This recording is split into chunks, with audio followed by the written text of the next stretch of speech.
Teman-teman, ini ada berita lagi tentang Dr. Richard Lee. Kita baca di Detik News. Richard Lee menang pra-peradilan.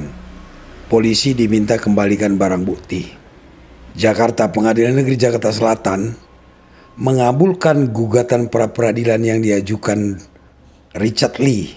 Alhasil, status tersangka di kasus pencemaran nama baik dan akses ilegal gugur. Pengadilan juga memerintahkan penyidik Polri mengembalikan barang bukti milik Richard Lee yang sempat disita.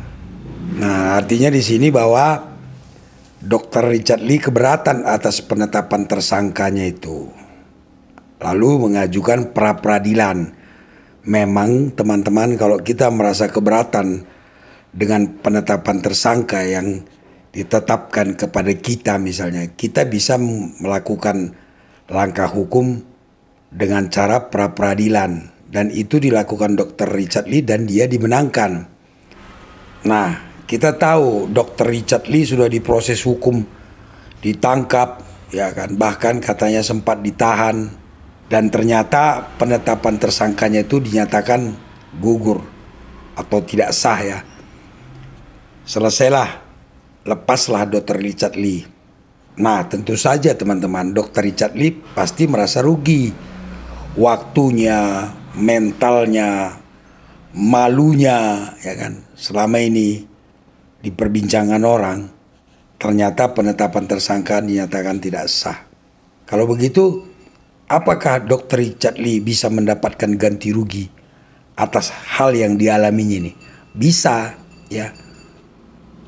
Dr. Richard Lee bisa mengajukan tuntutan ganti rugi, tuntutan rehabilitasi atas kerugian yang dia terima selama menjalani proses hukum.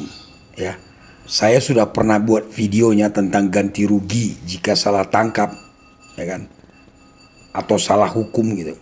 Anda bisa lihat nanti di videonya, saya buat linknya di deskripsi. Di video itu saya sudah jelaskan tentang bagaimana cara mendapatkan ganti rugi apabila kita mengalami salah tangkap atau salah proses hukum ya. Dan ganti ruginya itu teman-teman bisa sampai 600 juta loh. Tergantung kerugian yang dialami ya.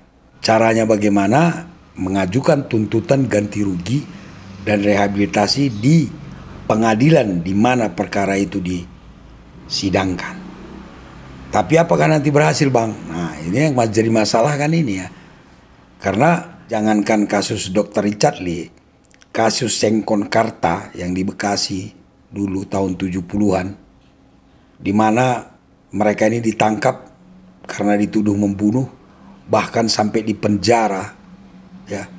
Dan ternyata di dalam penjara ada orang mengaku pelaku pembunuhan sebenarnya yang mereka kenal juga. Akhirnya pelaku pembunuh sebenarnya itu dihukum ya. Dengan bersusah payah akhirnya mereka bisa keluar dari penjara dan menuntut ganti rugi. Tidak dikabulkan juga. Padahal mereka sudah hancur-hancuran, keluarga bubar, ya kan, harta habis untuk biaya perkara, di penjara lagi. Padahal mereka bukan pelakunya. Ketika mereka menuntut ganti rugi, tidak dikabulkan juga. Tapi kalau secara hukum bisa diminta ganti rugi, termasuk juga Dr. Richard Lee.